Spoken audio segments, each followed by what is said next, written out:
ये वीडियो है मैनिफेस्टेशन और कर्म को लेकर।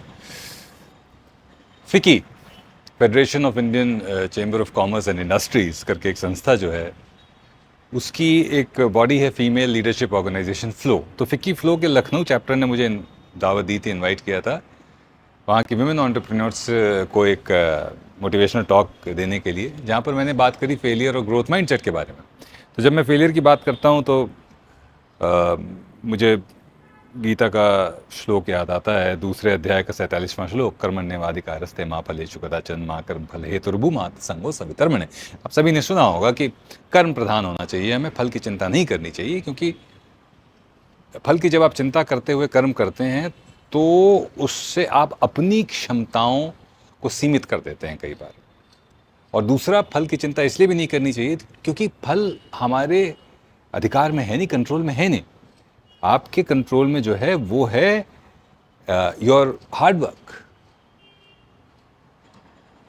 तो सिर्फ वो हार्ड वर्क करते रहें और फल की चिंता ना करें। तो किसी ने मुझसे एक बड़ा कमाल का सवाल पूछा और मैंने कहा मैं वीडियो के माध्यम से आप तक भी वो सवाल और उसका जवाब आप तक पहुंचाता हूं। उन महिला ने मुझसे पूछा था कि आप कह रहे हैं कि कर्म करते हुए फल की चिंता ना करें, पर आजकल मैनिफेस्टेशन की बात होती है, विजुअलाइजेशन की बात होती है कि आप जो है अपने आप को उस जगह पर रखें जहां आप पहुंचना चाहते हैं और सोचें और विजुअलाइज करें कि आप वहां पहुंच गए हैं।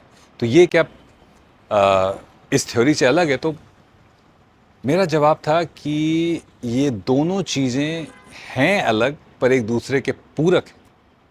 Manifestation is an extension of your conviction, whereas when you're following the process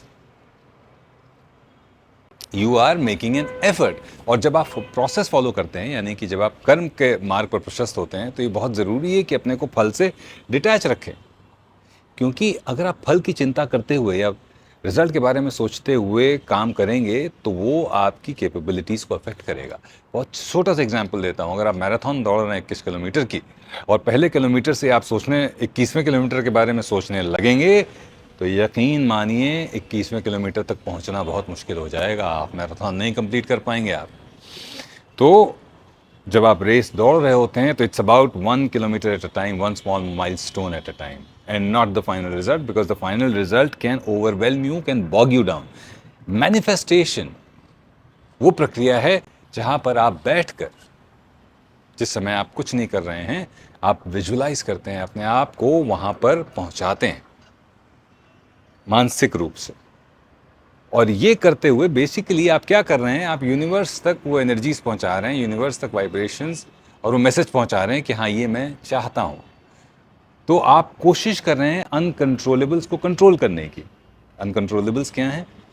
कई चीज़ें होती हैं जो आपके प्रोसेस के अलावा भी काम कर रही होती हैं, और कई बार वो आपको आपके मनवांछित फल तक पहुंचने से रोक देती हैं, और वो आपके कंट्रोल में नहीं होती हैं, उसको यूनिवर्स कंट्रोल कर रहा होता है।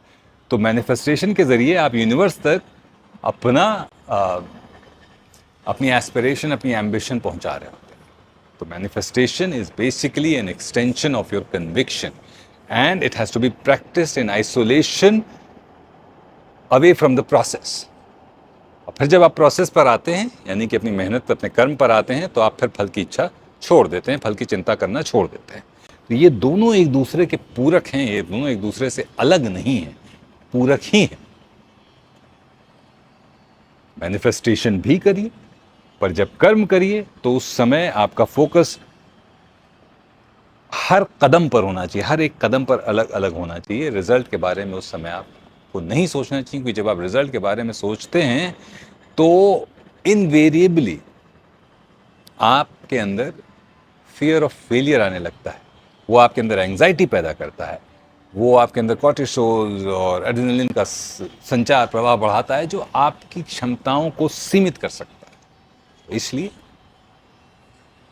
मैनिफेस्टेशन भी करिए, कर्म भी करिए, और दोनों को एक दूसरे से अलग रखिए, पर दोनों को इस तरह से करिए कि दोनों एक दूसरे के पूरक हो।